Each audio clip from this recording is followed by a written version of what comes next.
That's what my grandmother says, too. Then you hear her snoring. He sat on the windowsill. Already he could feel the chill from the river. She perched beside him. Point is, you're supposed to be a master at this stuff, professional criminal. He smiled. I'm out of practice, thanks to you. Well, we are going to have a serious talk. Figure this out. He sighed.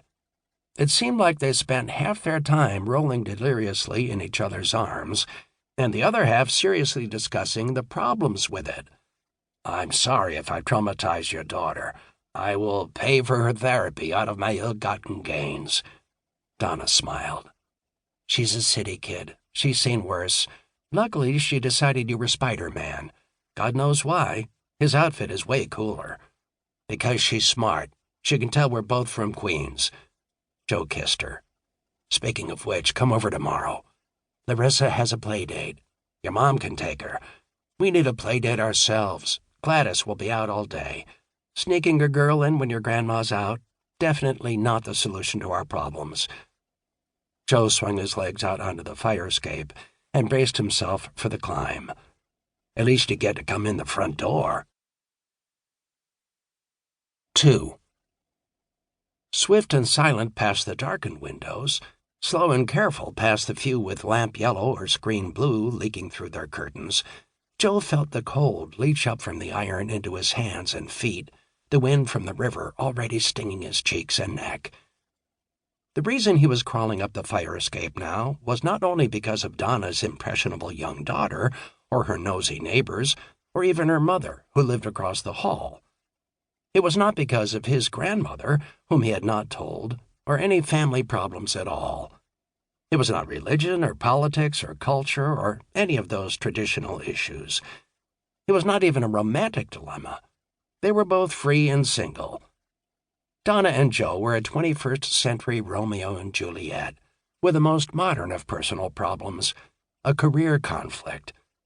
Donna was a federal law enforcement agent, finally on the rise after thwarting a terrorist plot and saving much of New York, and Joe was a professional criminal, lifelong pals with a Mafia boss, and deeply entangled with the city's top organized crime leaders who had empowered him to hunt down a terror cell lurking in their midst. When that terrorist ended up with a bullet in the head, they declared him their sheriff, giving him free rein throughout their territories and making him the fixture they called on when they, too, needed 911 to protect them from the nightmares that kept even Mafia dons up at night. Al-Qaeda cells, white supremacist plots, terror-financed heroin pipelines, homemade nuclear bombs. While the citizens slept relying on Donna to keep them safe from dangerous criminals, the most dangerous criminals in the city relied on Joe. For Donna, to have their relationship go public would mean the death of her career. For Joe, it would just mean death. They were star-crossed from the start. They'd met when Donna arrested Joe during a raid on Club Rendezvous, the strip joint controlled by mob boss Gio Caprisi, where Joe, his childhood buddy, worked as a bouncer. They crossed paths again when Joe shot her with a beanbag round, something that a lot of women would consider a definite red flag, though he had done it to save her life, since he had infiltrated a group of weapons thieves who had ordered her death. Later, when she had to kill a terrorist to save Joe's life in return, he did the chivalrous thing and disposed of the body by taking it out on the Caprisi boat and feeding it to sharks. And that was how it went for them, always in danger, and often on different sides. But the attraction, the strange magnetism, the electric charge, was there from the beginning, too. And the more Donna got to know him, the more fascinated she became in spite of herself. She had dedicated her own life to serving and protecting the people around her.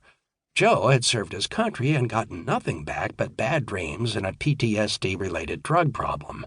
Seeing him continue to risk everything to save strangers who would never give him a medal or pay him $1 or offer a word of thanks, who would, on the contrary, gladly lock him up forever, inspired a feeling in her beyond carnal attraction that was hard to dismiss. Not respect exactly, since she could only deplore his methods. It was admiration, pure and simple. Her daughter had been right after all. Like Spidey, he was a working-class hero,